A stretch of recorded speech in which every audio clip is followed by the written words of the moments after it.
No século XVIII, vou falar para vocês, surgiram alguns pilares da igreja, estão na história até hoje, seu legado estão aí, biografias e biografias. Leiam, se interessem por esses homens, e vocês vão ver que diferença, o que é uma igreja viva e cheia do Espírito Santo.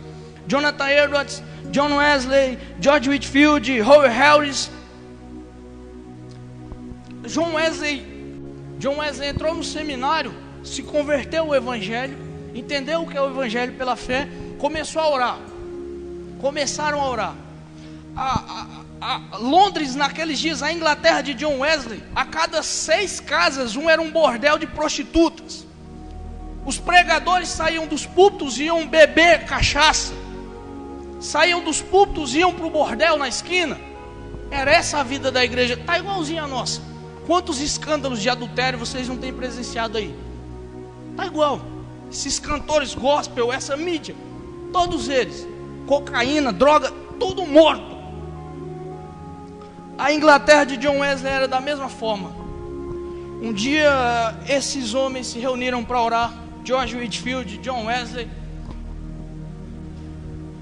e o Espírito Santo veio sobre eles de forma poderosa. Jovens. Sabe quantas pessoas tinham ouvido John Wesley quando ele pregou o seu segundo sermão? 12.000 pessoas.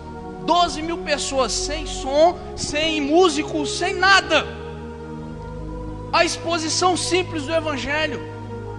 Porque eram homens que se colocaram na presença de Deus. O que John Wesley fazia? Estudava as Escrituras, orava e pregava. Era isso que ele fazia. A vida dele estava nas mãos de Deus. Homens fantásticos. David Brainerd. Meu Deus, eu já li o diário de David Brainerd. Eu estou indo para a 3ª vez para ler o diário dele. Irmãos, esse menino sai da sua casa, do conforto da sua casa, vai para a floresta. Você entende o que é isso? Ele ia pregar para os índios e o intérprete dele às vezes estava embriagado, cara. Isso é que é fé, isso é que é paixão pelas almas. A ponto desse menino pegar tuberculose aos 27 anos, deixa a sua noiva em casa, tão formosa era ela, e ele diz: já que eu vou morrer, o médico disse que eu vou morrer, Senhor, toma minha vida e me usa por esses perdidos. Nós precisamos ter isso. Leiam David Brainerd, conheçam jovens, esqueçam esses pregadores da televisão, leia a literatura de homens que realmente viveram para o Evangelho. Entendam o que é uma igreja poderosa. Lá na floresta, quando esse menino chegou, não tinha um cristão. Quando ele saiu, ele deixou uma floresta de índios avivados, cheios do Espírito Santo, a ponto dele dizer: tem índios aqui que adquiriram mais conhecimento em 3 meses de pregação do que a maioria da igreja da minha cidade tem em 6 anos. Conhecimento cristão. Dwight Lyman Moody, no século XIX, ele se converteu a Cristo. Ele ia ser um comerciante bem sucedido. Alguns dizem que Moody ia ser o maior milionário de Chicago, de tão proeminente que ele era no comércio. E aí um dia Moody se converte, e um dia ele, com o coração aquecido, ele escuta um pregador simples dizer assim: esse país, esse mundo está para ver o que Deus faz através de um homem totalmente entregue em suas mãos. Aí Moody o Espírito Santo de Deus já estava aquecendo o coração dele, e ele diz: eu quero ser esse homem. Um dia ele estava pregando, as escolas dominicais de Moody cresciam, senhoras metodistas vieram conversar com ele e disseram: Moody, nós estamos orando pelo Senhor. Aí ele achou estranho e falou: mas tanto pecador, tanto ímpio para vocês orarem? Vocês vêm orar por mim? Aí disseram: não, estamos orando para que o Espírito Santo de Deus encha o Senhor e o Senhor mude a história da igreja. Ele ficou relutando com aquilo e ele foi para casa. O Espírito Santo de Deus começou a mexer na cabeça dele. Sabe o que Moody fazia? Moody andava nas ruas de Chicago igual um louco. O povo dizia: lá vai o louco Moody. E ele, desesperado, ele dizia: Senhor, me enche do seu Espírito Santo, me enche do seu Espírito Santo.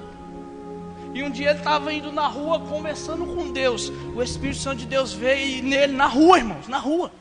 Ele correu para a casa de um amigo, ele disse assim: mude o que você precisa. Ele disse: eu quero um quarto para mim me trancar. E ele se trancou de manhã e saiu de lá à noite. E ele disse: era tão poderosa, irmão, a unção de Deus, que eu pedi que o Espírito Santo parasse, que senão eu iria morrer. E quando o Moody pregava, as pessoas se convertiam. Por que nós pregamos hoje e não acontece nada? Muito simples, muito óbvio. O Espírito Santo de Deus não está operando. Esqueça. Começo de mim. Eu tenho orado, eu tenho clamado a Deus. Me visita, Senhor, visita alguém nesses dias. Evan Roberts, 1904, o País de Gales sofreu um poderoso avivamento. O País de Gales era dominado pelo futebol, pela prostituição, tudo isso. Esse menino estava num seminário na cidade vizinha. Ele sentiu um desejo forte de orar.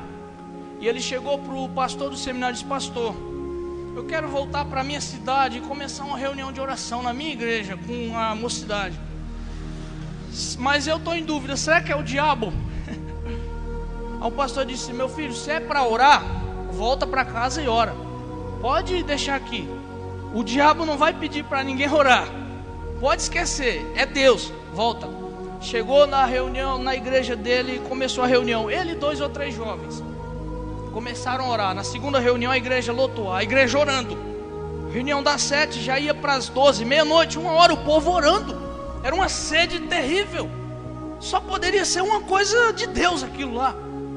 Hoje fazemos uma reunião de meia hora, o povo já levanta, cansado. O povo orava 5 horas, a igreja inteira. Que poder, era Deus aquilo.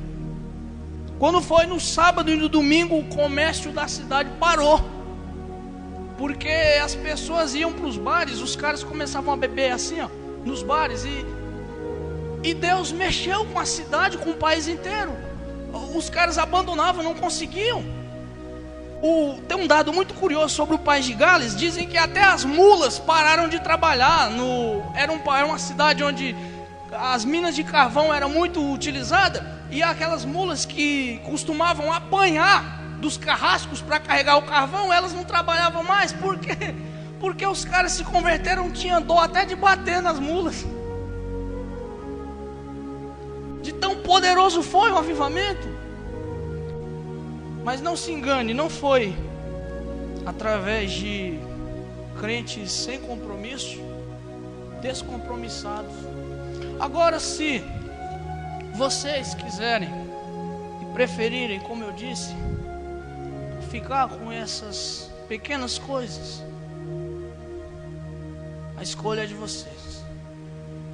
Vocês podem, Deus pode levantar homens aqui, novos Elias, novos David Burns, novos John Wesley. Deus pode, mas não é da forma que eu e você estamos vivendo. Só aquele que der totalmente a sua vida para Deus, que deixar tudo, prazer, deleites dessa terra, tudo, abandone seus projetos, viva os projetos de Deus. Somente esses.